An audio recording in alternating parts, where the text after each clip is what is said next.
the first thing that I always do is prep my eyes. I apply an eyeshadow base because I have very oily lids and my eyeshadow will crease. So first I actually do my brows and then I apply my base. So this is Tarte Tape Shade. A little bit of it goes a very, very long way. So I like to apply a thin layer. Even that amount that I applied to my lid was actually too much. I like it to be somewhat sheer, but still kind of hide the veins in my eyes. So I'm going to be showing you the brush that I use to set my base. This is a nice flat big brush. This is a Sigma E50 brush. So you can see how big it is. It's perfect for setting the eyes. So whenever I set my eyes, I like to use a somewhat neutral shade. So I'm going to be using Vanilla Bean from Makeup Geek, which it looks white, but it's not.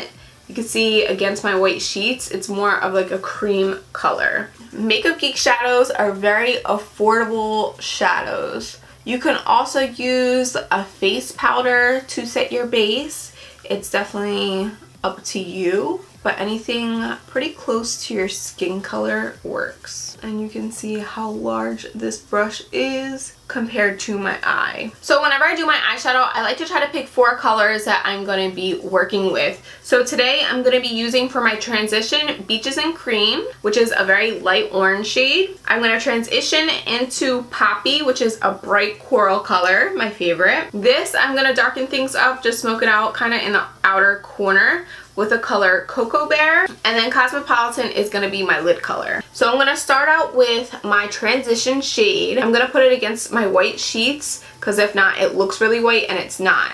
This is more of like an orange shade. This is called Beaches and Cream from Makeup Geek. I have my 4 to 5 shades that I'm going to be using to make it easy. They're in the same color family. So the brushes that I'm going to be using, this is the first one. This is a Sigma E40 brush. It is very fluffy. It is a lot wider, so that way it's going to get a larger space. And the color is not going to be so strong. Now my skin color, you're not really gonna see what it looks like until I apply the next color. It's not really gonna stand out, but it's definitely still necessary. So I like to look down in a mirror because I have hooded eyes, so it just allows me to see much better. I'm looking down in the mirror and it's good to pack it on and then use circular motions to blend everything together. And I just follow my bone, my brow bone, and bring it down to my inner corner. The lighter shade, like your transition shade, is pretty forgiving. I'm now going to use a Sigma E35 brush. I know these numbers seem pretty foreign. You're like, Christina, what the hell is that? This looks very similar to the brush that we just used, but this one is a little bit longer and it's more dense. So the color is going to be much more vibrant than the last color that we just used, and it's going to put it in a smaller area compared to the brush that we just used. So I'm using Poppy, which is an orange shade, so that way you can see it. I'm putting it against the white, and I'm just going to put this right under the color that we just used. So I'm going to just pat it on and then blend it out and use circular motions. Now as far as the placement, I put the other one a little bit like right under my brow bone. This one I'm putting like right above my crease and right below the color that I just applied. So I'm going to go back with the brush that I use for my transition, which is a Sigma E40 brush. I'm just going to go back over where I applied the transition. And since the colors kind of overlap, this helps blend the two together. For my next color, I'm going to be applying a darker color and I'm going to put it in a smaller area, so I want to go for a smaller brush. This is a thinner brush, but also a wider brush depending on how you turn it. So this is a Sigma E25 brush. I always like to use this for my outer corner. The shade that I'm going to be applying in my outer corner is Cocoa Bear, and it's good to always tap off all the excess. It's better to start with less and then add more. So I'm going to pack this on my outer corner and then start to bring it in. And you want to go under the orange shade. I then like to turn the brush to diffuse the edges. I'm going to go back in with my Sigma E35 brush. And I can see that there's an edge right here, like a harsh edge. So I want to go back in with the poppy shade, the bright coral orange, whatever you want to call it, and use that brush to diffuse that brown edge. So you can see all the colors pretty much blend together. You can't really see where one starts and one ends. Monotone looks, if you are new to eyeshadow, they're just very forgiving and they're much easier to apply, and you still look put together and you're still able to play with eyeshadow. So next I'm going to use a flat shader brush. You can see how flat it is, and I'm gonna go in with the color Cosmopolitan. It is a shimmer. It's very pretty. It's a bronzy color, and I'm just applying that right on my lid and bringing it all the way over. If you want the shade to be a little bit more vibrant, you can also spray it. This is the Mario Badescu spray. Find it at Ulta, but this will really make a shimmer pop.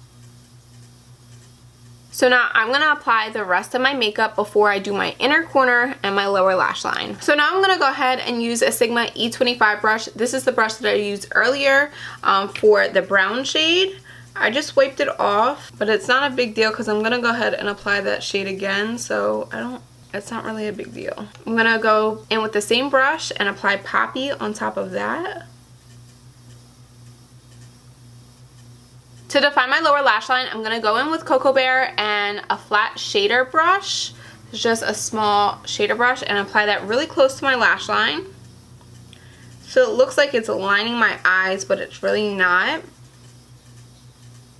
Now this next step is totally optional, but to make your eyes look larger and more awake, it's good to use a cream eyeliner or a nude eyeliner. This is the NYX Dream Wonder Pencil. And now I'm going to curl my lashes. I just like to give it a few pumps for a few seconds. And look at that. I'm first going to take my Falsies Push-Up Mascara, apply that to the base and go up, making sure I get the whole lash. And then I'm going to go in with Maybelline Big Shot and do the same thing. This one just adds more thickness to my lashes.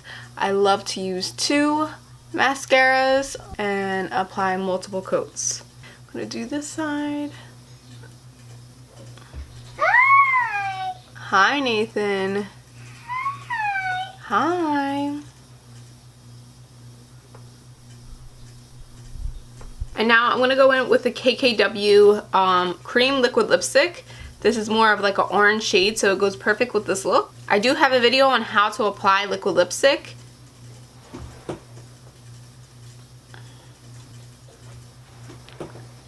And by the way, this is in the shade Kiki, if I didn't say. I just need to go back to my inner corner highlight. I want my eyes to look very bright and awake. So I'm going to take a white eyeshadow, an icy eyeshadow. Ooh, my finger just went in that. And I'm going to take Ice Queen by Makeup Geek. And this is a pencil brush. You can see the dome shape to it. And I'm going to apply that right. And I just want to blend that out a little bit. So that is my monotone eyeshadow look. This is the coral shade. This is honestly my go-to look in the summer. I've had these Makeup Geek eyeshadows for years, and I've just been obsessed with Cosmopolitan, and I always created a look going around that color, and this is what I came up with. You will see me wear this a lot. I do want to do some more monotone looks. I just feel like they're very helpful when it comes to newbies and people who are new to makeup and maybe have trouble blending. Like, I just feel like this eyeshadow look is just very forgiving when it comes to blending. It's not as noticeable, and it makes you look very put together. So if you guys want to see more videos, then give this video a thumbs up, subscribe so that way you guys never miss a video, and turn on the notification bell. I would love to know what videos you want to see. Leave them in the comments below, or what color you would like to see next. Leave that in the comments below, and I'll see you guys in my next video.